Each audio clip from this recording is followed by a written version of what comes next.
Welcome to 9 on 9, our new weekly show here on KTSM 9 News. I'm Daniel Marin. Thanks for being with us. Each week we dissect a topic impacting the borderland through longer form interviews and analysis that we can't always bring you in our regular newscasts. It's 9 questions and 9 answers with a few follow-ups if needed. Tonight we are joined by Dr. Alozie from the Texas Governor's Infectious Disease Preparedness Task Force. And we're going to be talking about the reopening of Texas, the lifting of the mask mandate, what you need to know about the vaccines available in El Paso right now. Also, we're going to talk about those new CDC guidelines and even some advice for spring break. We got lots to cover, so let's get started.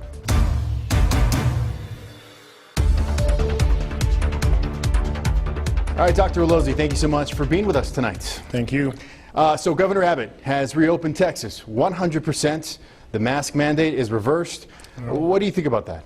I mean, there's a couple of things to think about it. I mean, I think the governor has it well within his purview to make his decisions. And I've said this multiple times before, that when you think about the public health, politicians aren't going to protect our families.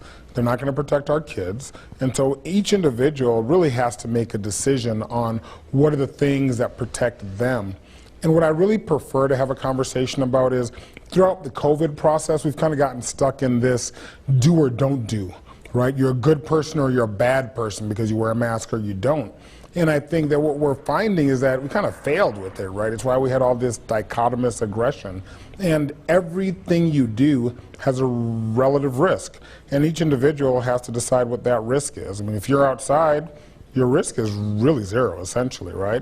Now, if you go inside a packed room with 100 people that haven't been vaccinated, very different than being at home with people that have been vaccinated. And so I think the key is people got to make some of those decisions on their own and be as safe as possible. Question 2, speaking of being in rooms with people who have been vaccinated, the CDC issued the guidance this week saying that people who have been fully vaccinated can visit others who are fully vaccinated indoors without a mask or social distancing. It can also visit with unvaccinated people from a single household without masks if those people are at low risk for COVID, younger, or have no comorbidities. And also, if vaccinated people are exposed to someone who is COVID positive, there should be no reason to quarantine if they are asymptomatic. It's given a lot of people a lot of hope, but of course the variants are still out there. How big of a threat do you think that is? Can we be a little excited? Yeah, I think we should absolutely be excited, right? And I'm super excited about the vaccines. I understand the variants, whether it's variants of interest or variants of concern. We need to track them. Historically, I've done a great job of tracking them, but we've gotten so bogged down with sort of the sky is falling mentality of COVID that nobody wants to remember that in all the countries that had the variants of concern active when they were doing the trials, the vaccines worked. Hospitalizations were 0 cases. Deaths were 0 cases. And so, yeah, the variants are of concern. The people that manage variants and research them, let them do their job. Our job is to figure out how to get as many vaccines into our community because the vaccines work. On the topic of the variants, this is a question that no one's really been able to answer for me. I don't know if you could, but how do we know when a variant arrives in El Paso? Like, are they screening for it constantly? How does that work? Yeah, it's part of the surveillance system. And so the CDC has an active surveillance system. Unfortunately, it wasn't a very robust system in 2020.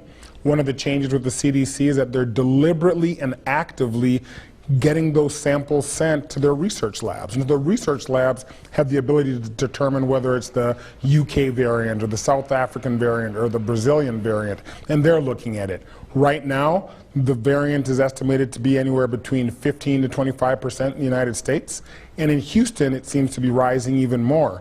We haven't gotten any information specifically that it's in El Paso, but the expectation is that by sometime April, May, it'll be the predominant variant in the United States. Is every sample in El Paso sent to the CDC? How does that work? Yeah, no, absolutely. Not every sample. It's a sub-sample of samples, right? So say we have 100 people that are positive, 1 to 10 of those samples will be sent off and they'll look at it. I want to get your thoughts on the potential for a 4th surge. We have some experts saying that we might be in the eye of the hurricane, not necessarily coming on the other end of this. How likely is a 4th surge? Yeah, again, I mean, I've said a lot of times, I hate being Nostradamus, right? I'm not a fortune teller. I don't think we're going to get there. I think that people understand that masking is important. I think some people are taking to heed or to heart the advice about double masking because those variants do seem to actually spread between one person and another more easily, and I think that's important. But what's also important is that as those variants are coming online, we're also getting a lot more people vaccinated. We're protecting 50 to 70% of the people that are most vulnerable, the above 75s and the above 65s. And remember, we're getting teachers vaccinated, we've already gotten the majority of the healthcare workers vaccinated. And I know there's a long answer, but if you really think about the fact that well over 100,000 people have been a known positive, and we know that we didn't catch all the positives, so maybe 30%, 300,000 plus people in El Paso have already gotten COVID. We're ramping up vaccination. I truly believe in the next few months, by this summer, we'll get to a point where we're reaching that imaginary sort of herd immunity that can reduce spread, and that's the exciting part. Well, we're just getting started here on 9 on 9. Up next, where we stand when it comes to how long the vaccines could protect us. And still to come, that advice on spring break. Stay with us.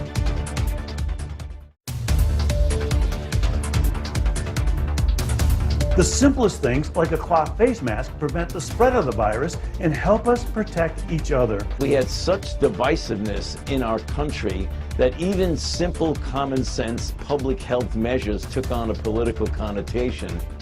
And welcome back to 9 on 9. We are speaking with Dr. Ogachika Alozie here. We're asking him questions about the vaccine, all sorts of things when it comes to the coronavirus. Now, I want to talk about the Johnson & Johnson vaccine. It's one dose, of course. A lot of people are excited to get it because they want to get the one dose, get it over with. A lot of people, though, do not want it. They see it as maybe inferior.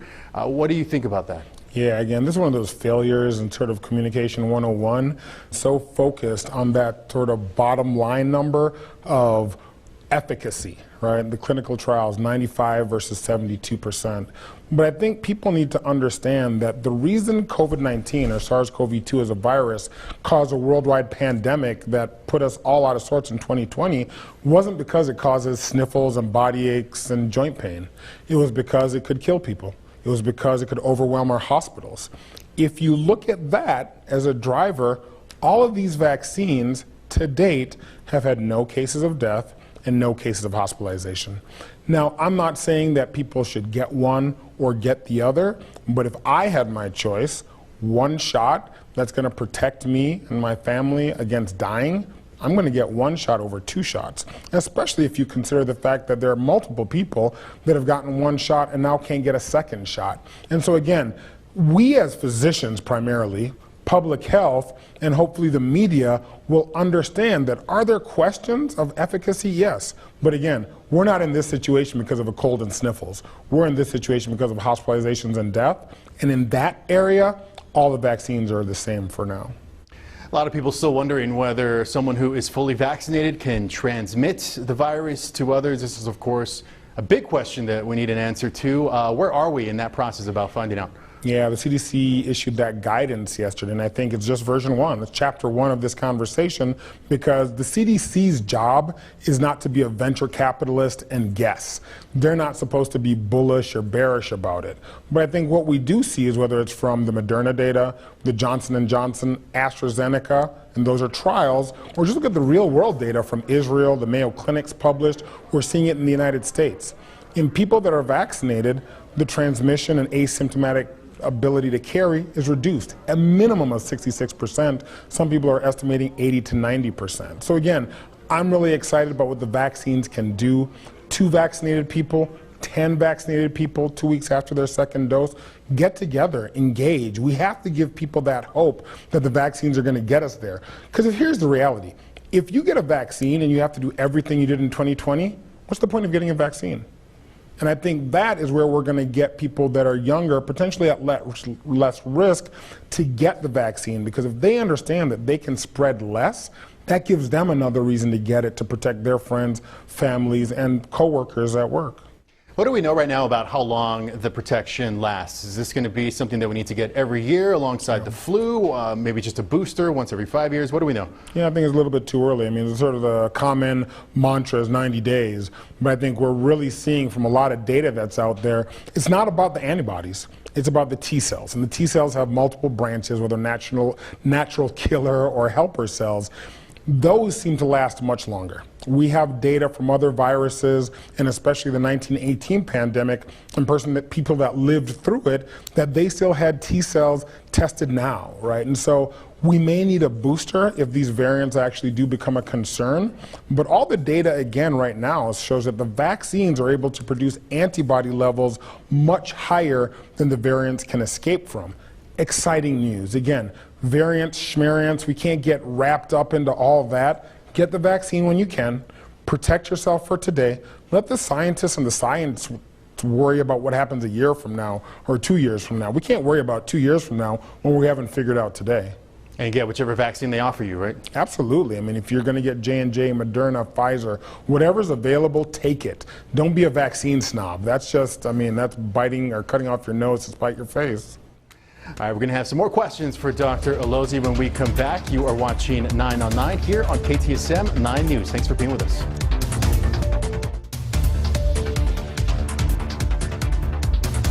If grandparents have been vaccinated, they can visit their daughter and her family, even if they have not been vaccinated, so long as the daughter and her family are not at risk for severe disease.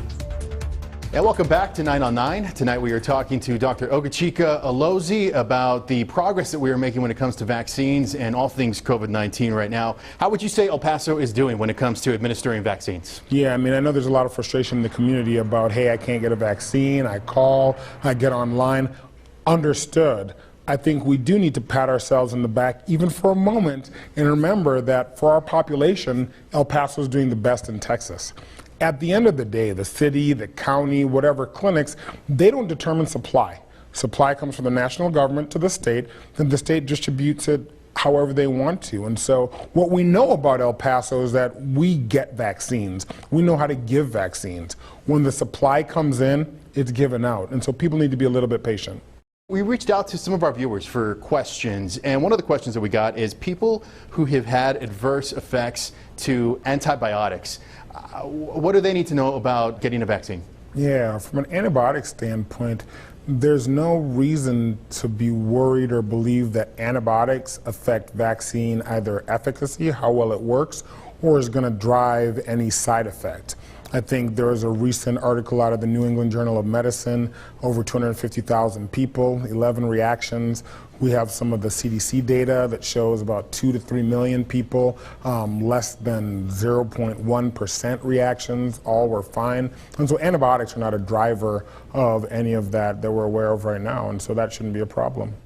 Want to switch to spring break, which of course we are kind of in the midst of. It's gearing up. A lot of families, a lot of young people especially traveling all around.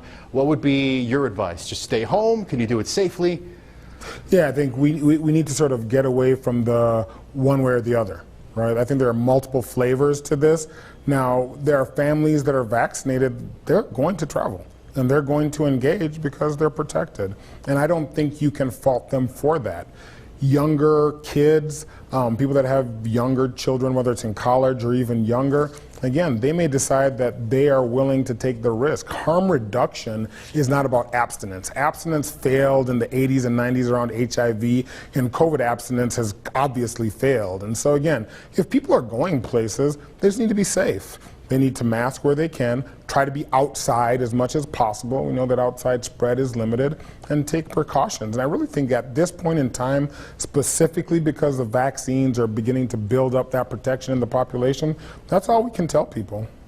You were talking about young kids, children, they cannot get the vaccine right now. So what happens if there's a scenario where it's a family and maybe grandpa does not want to get the vaccine, doesn't get it, but the grandkids are still all around? Is there guidance or guidelines to just keep the children masked, I assume? Yeah, there's no great guidance around that, right? That's one of those little really sticky points or blind spots that we have in our policy. Here's the thing, my conversation with grandpa or grandma would be, why don't you want to get the vaccine?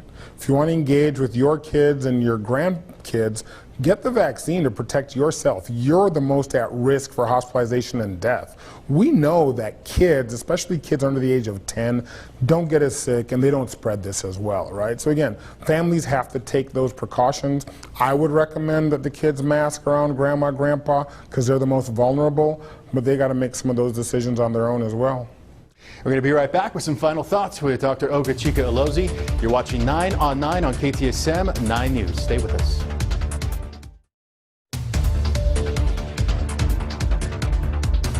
And welcome back to 9 on 9. We're wrapping things up here with Dr. Alozie talking about the coronavirus and the vaccines.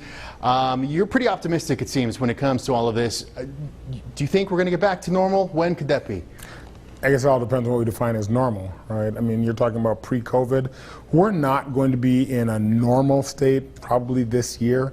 I think because there are still people that are going to be vaccine hesitant and just refuse to get the vaccine. However, remember, we never lived in a zero-risk environment prior to COVID. People drank and drove. They shouldn't have. People didn't wear seatbelts or helmets on their motorcycles. And so we'll get to a point where hopefully a significant part of our population, I'm worried about our community, right, is going to be vaccinated or have had COVID already, where engaging in the real world will become normal again. I really think that this summer is going to be some sort of Woodstock renaissance. People are going to want to get out. They're going to want to be out and about, and I think it's fair. We've got about 30 seconds left. Is there something that El Paso needs to be doing specifically that other parts of a country don't necessarily have to do when it comes to, I guess, our demographics and how we need to be looking at the vaccines and the virus? Yeah, I think it's just all about education. It's about making sure that the demand continues to meet up to that supply. We have a lot of people that are still hesitant to take the vaccine, and it's our job, mine and yours and our community, to make sure that they understand it's safe, it's effective, and it gives them that hope to get back to normal. All right, Dr. Alozie, thank you so much for being with us, sir.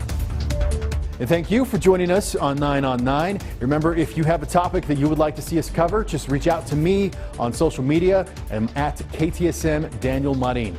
Have a good night, everyone. We'll see you next time.